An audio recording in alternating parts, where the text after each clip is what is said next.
Hey guys, how's it going? Today we're going to be taking a look at the Digiflavor Fuji.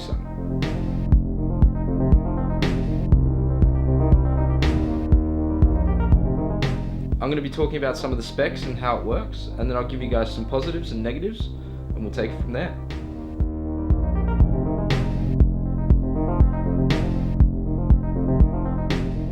Alright, so this is the box it comes in here. And at the back you've got some specs like interchangeable build deck, pure flavor and easy wicking, and mini in size. I'm not sure about easy wicking or mini in size. I mean, the tank itself is 47mm high and 25mm wide, so it is quite a thick tank. You get the spare glass piece, which is nice. Always need a spare glass piece. Then you get the dual post, which is here. Nice sort of like gold-plated finish to it. Looks nice. I mean, it would look still just as good with a stainless steel finish, but I think the gold plate's a nice touch. Bit more high-end. Then you get the tank itself here. It says Digiflavor. At the bottom you've got Fuji. Mine's black. It's the 6th one. And then if I take it apart, it comes with the single post already installed. Again, it's nice gold-plated finish. And the 510 connection is connected to the RBA base itself, so when you unscrew it, you can see straight through. This is a nice touch. I really like this because say if you have a mod where it's really sensitive with its 510s and this one's quite protruding, so you screw it on and there's a gap between your connection and the mod itself, you can sort of take this back a little bit, unscrew it, and it can sit flush. And it's all sort of held together with this O-ring here, which is really strong. I mean, I've had no leaking through it, which is nice. Alright, so it's time to put it all back together and see what else you get in the box. The tank itself comes in a variety of colors. It comes in gold, stainless steel, black, which is this one, and then blue and coffee as well. What else you get inside the box? So I'll take that out. You get the user manual. It doesn't show you how to wick it or anything like that. It just shows you how to take it apart and juice it up. If you're going to buy this, you need to get some coils and you need to get some cotton as well to start vaping on it straight away. It doesn't come with any of that sort of stuff. So in here, you've got your spare O-rings. You've also got some spare grub screws. They give you a decent amount of grub screws. I mean, I've got 4 spares in here, which is nice. Yeah, so as I say, there's not too many accessories inside the box. I mean, it's nice that they've included different colors to change out the O-rings so you can do a bit of matchy-matchy if you want. But yeah, nothing too crazy. Just enough to keep you going and be happy with what you got, which I like.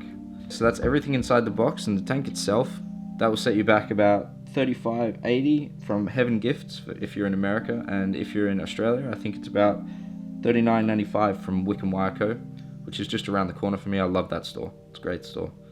Anyway, it's time for me to chuck a build on here and start vaping it, see how it goes. Another decent thing to note is when I took it apart the first time and chucked a build on, I noticed that there was no mechanical residue, so I didn't really have to clean it very much. This is nice. I like to know that sort of stuff because it sort of shows me that the company sort of takes a bit more care in cleaning it and getting it ready for you to vape straight away.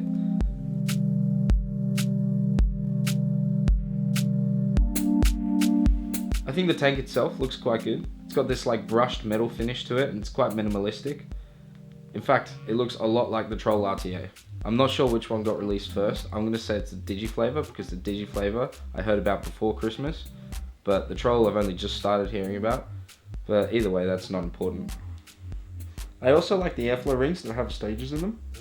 This one has 4 stages for fully open, and then it clicks 4 times, and then it's fully closed. It's a very subjective preference, but to be honest, I really like it when the airflow rings have stops in them. I hate it when they just freely spin, because I always just put it in my pocket and then I pull it out and it's in a different position. I never really check it either. So if it has a stage, it can just stay at where it needs to be and it won't move from there. One thing I did notice though is the airflow rings are quite large, and this is a good thing obviously, but once you close it to about halfway or even further than halfway, it starts to get really loud.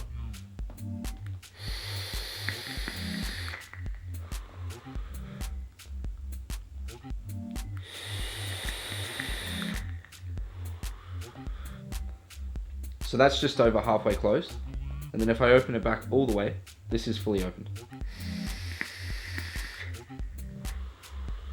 there's quite a difference in noise. The reason why I think it's so noisy is because the airflow holes are quite large, but the chimney itself is actually quite small. I'll show a close-up.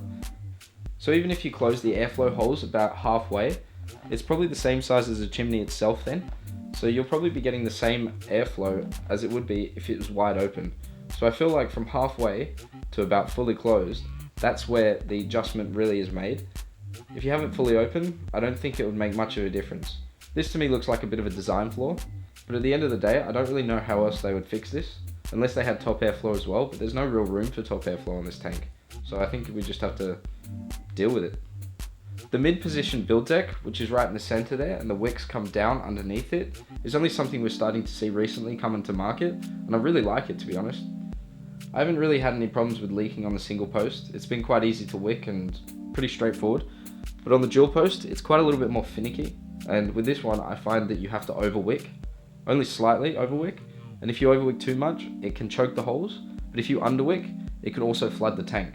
So there's a really fine line and a really big balance you have to get, but it's much more simple with a single post. With a single post, I found that I've under-wicked and I found that I've over-wicked, and either way, it still works, and it's given me great flavor still. And personally, I'm a fan of the single post anyway, because I don't really ever vape above 50 watts, 55 watts on maximum. I mean, I'm sitting on 55 now, and it's giving me some great flavor.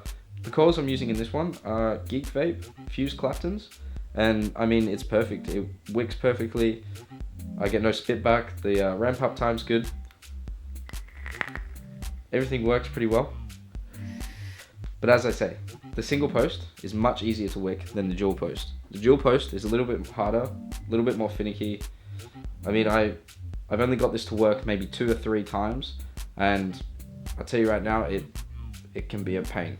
The build decks themselves are actually quite large. I mean, on this one right here, I've got 2 6 wraps of a Fuse Clapton, and then I've also got the exact same in this one, but only a single.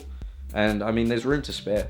You can definitely play around and see what you can get in here. I mean, I'd probably say I've got about another 3 mil of room, 1.5 on each side. So I could probably do another wrap if I wanted to. I did also notice that on the dual post deck, when you've got it in and you're vaping it, say on 70, 75 watts, it gets really hot really quickly. I mean, this wouldn't be something you'd want to chain vape. If you want to chain vape it, I'd bring it back down and put a single post in, because the single post, in my opinion, it gets as hot as any other RTA.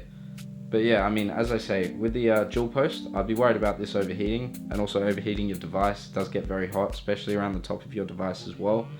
And yeah, I'd also be worried about getting some dry hits too. I think I do get really nice flavor out of this tank. I really like the Genesis style. I really like how the air flows up through the tank, even though there was that problem that I spoke about before with the being half closed and the chimney section actually being quite small, not letting enough air in my opinion. But, you know, that's subjective as well. This tank absolutely rips through e-juice. I mean, I'm filling it up maybe 4-5 times a day. I'm going through maybe a 60ml bottle in about 3 to 4 days. I'd be worried if I was using the dual coils, how quickly I'd be going through e-liquid, because it would be ridiculous. I wouldn't be able to afford it. But I suppose that's the downside to RTAs, because they do rip through e-juice faster. But at the end of the day, you're getting better flavor and you're getting more clouds. Another good thing to note with this tank is if you have the e-juice, say, not right full to the top, you can just turn it upside down and wait for the e-juice to drop down. And then once you've done that, you can unscrew it from the top, holding it upside down just like you would if you were bottom filling it. And then you can change your coils, you can change your wick, you can put the dual post in if you want. And then once that's done, you can put it back down. Make sure you line it up properly, like so, and then you can screw it back on. You can do all that without having to take it apart or take the e-liquid out or anything like that, and you're good to go again. So all up, there's a few positives I found with this RTA, and firstly I'm going to start with the middle positioned deck. I think it works really well. I find that it leaks a lot less than, say, bottom or top. Because at the top, I mean, a lot of people don't wick those enough, and if they tilt them sideways, I mean, I've left this sitting like that on a table for hours before, in hot weather, and it still hasn't leaked on me. If you get the wick right, and enough juice is flowing into the coils, you get great flavor. Obviously, depending on the coils you use, some coils might be better than others, but I've not found a problem, and the flavor's great. I really like the brushed stainless steel finish. I think it looks really nice. I think it's a good build quality. I didn't really have any mechanical oils or anything like that when I first got it and opened it. I did obviously wash it out, as you always should, but I didn't really find any sort of residue or anything like that. So I think it's been built quite well as well. I really like the single coil. I mean, I don't really vape on super high wattages, so I don't need the dual coils in here. I mean, 50-55 watts is working perfectly with the single coil, and I'm really happy with the way it's performing. I also really like the airflow. I think, as you guys can tell, I really like it when it has stops in place, so it clicks at a certain sort of wide open, sort of like 1/4, 2/4, 3/4, and fully closed. I really like that. Even though having this tank fully open is not really necessary, considering the chimney funnel is quite small, so it can only take in so much air anyway. It's still just a really good feature to have. I think all tanks should have stepped adjustments. I think it's really handy. So a few things I found that I don't like about this tank, and firstly it's got to be the Delrin top cap and drip tip all in one piece. I don't like it because I like to use my own 510 drip tip, but this doesn't give the option of putting an adapter on or anything like that either. And then also another one is, if you screw it down too tightly, it can be a real pain to try and get off. It'd be nice if there was sort of like an O-ring or something, or there is an O-ring, but it doesn't even touch the top cap before it sits inside this stainless steel.